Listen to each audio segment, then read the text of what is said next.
We have with us one of the main speakers of this European Pastors or Leaders Conference in Kiev, Dr. Glenn Harrison. Thank you for coming, Doctor. And would like to know, as you told me, that you are working with different kinds of problems in Christian community and in Christian compounds. And tell me about pastors. What kind of real challenge do they have in their work as a pastor? Thank you very much, Rebecca.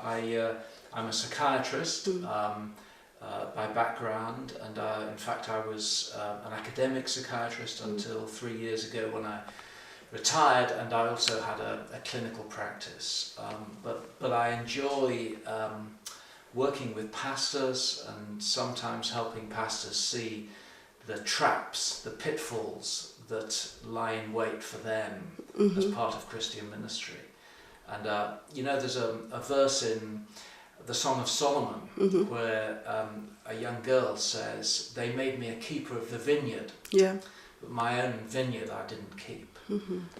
What she means is they put me to work in other vineyards, but I neglected my own vineyard.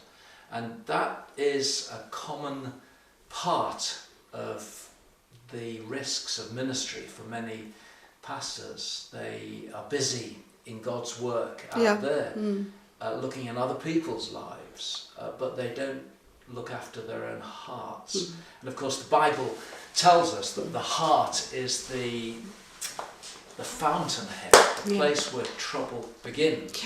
And so one of the things I'm talking about here is how pastors need to look after their heart, and I call it a dangerous calling, a dangerous calling from God to be a pastor.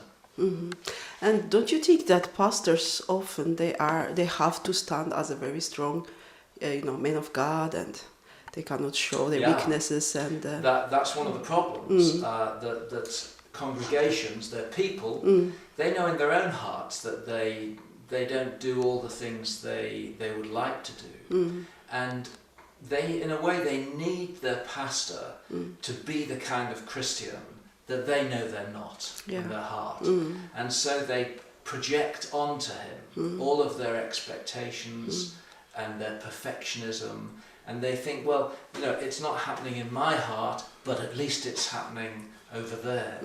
And so they expect a lot, and the trap for the pastor is to live up to other people's expectations and to present a false front and to live what I call a compartmentalized life. That's a life in two compartments, with a front stage and a backstage, as the great sociologist Irving Goffman called it.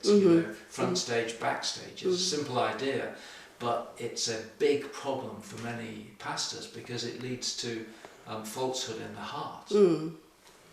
Do you get some pastors to come to you and get advice from you how to balance this, personal life and life in the ministry? Sometimes the problem is, because I'm a psychiatrist, people wait until very late, until they're depressed, or sometimes a church asks me to talk to somebody because the pastor has fallen into a sexual relationship, a wrong relationship with somebody, and there's an issue around that, and we often leave it too late. And what I'm trying to say here is we have to start early and right at the heart of ministry to say that looking after your own heart is as important, perhaps more important, than looking after others. Because if your own heart isn't being well governed, well disciplined, well nurtured, well fed, you are not going to feed the sheep in the way that God calls you to. And so I urge pastors to have mentoring relationships with other pastors, with ordinary Christians that they respect and love, who will be direct with them and to whom they can open their heart. And in your practice, because this thing about psychology, psychiatry, it is like thing of the mind and the soul, maybe, and as a Christian, you have the spiritual aspect too. How does it help you to help people when they come to you? You know. Yeah, well, of course, it's a wonderful help, but it's also sometimes another trap, because people want to jump from dealing with some of the reality in their life to an easy solution. Okay. And so sometimes people come to me and they say, I want you to talk to me not as a psychiatrist, but as a Christian who believes Jesus. You see?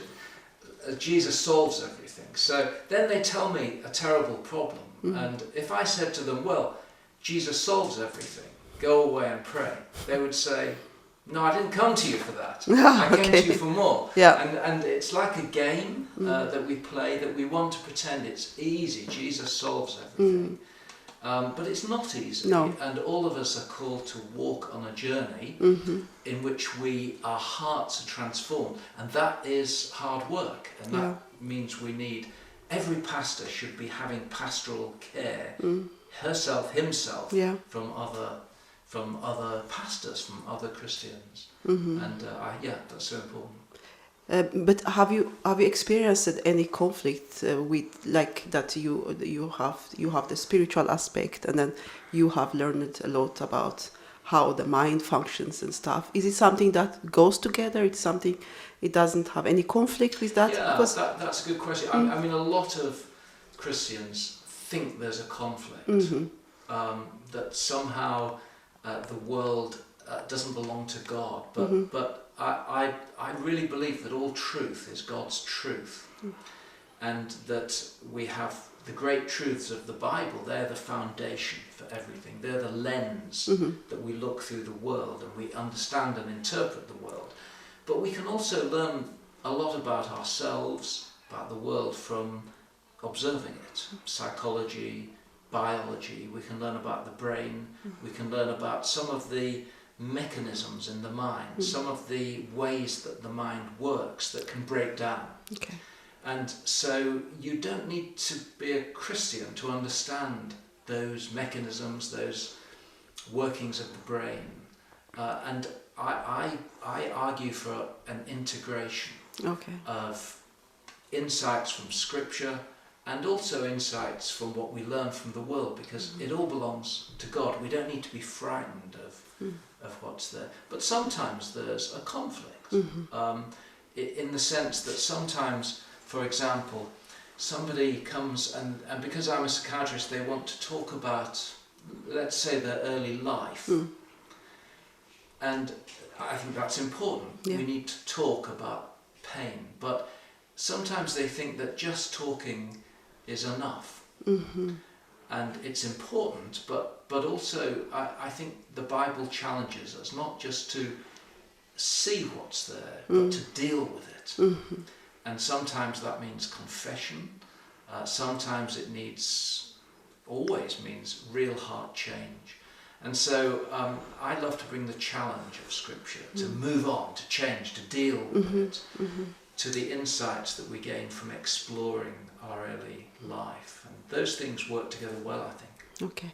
And my last question, do you have any word for church leaders, people in a leader position, because you have experience with these people and how things are for them. I mean, life is for them. And what is a wisdom word from you to them? Well, yeah? it's not great wisdom. It's really, really simple. Okay. That I think they are in a dangerous place. One of the things I see perhaps most of all is what I call status anxiety.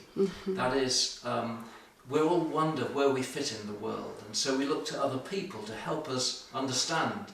If they give us their attention, we feel we have a place. Yeah. Now, the Christian world, for somebody with moderate gifts, it's not hard to get attention. That's true. And to play on a stage. And it's a dangerous place, because when we perform well, they give us their attention. When we perform less well, their attention drains away, and we're like a hostage to other people. And Christian ministry, I see pastors who are hungry for attention. And I think two things. The thing they know is that our significance comes from God's love in our hearts. And that is the only place that we find a sense of personhood and self, from his love for us, that we are loved children, not other people. They come and go. And they know that. They teach other people that, but they need to apply it, keep that.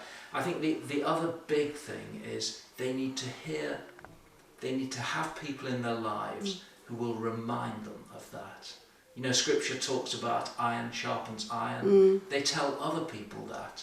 They need to apply it to themselves. It's a simple thing, but get a pastoral mentor and friend. Maybe two. Thank you very much, Dr. Harrison, for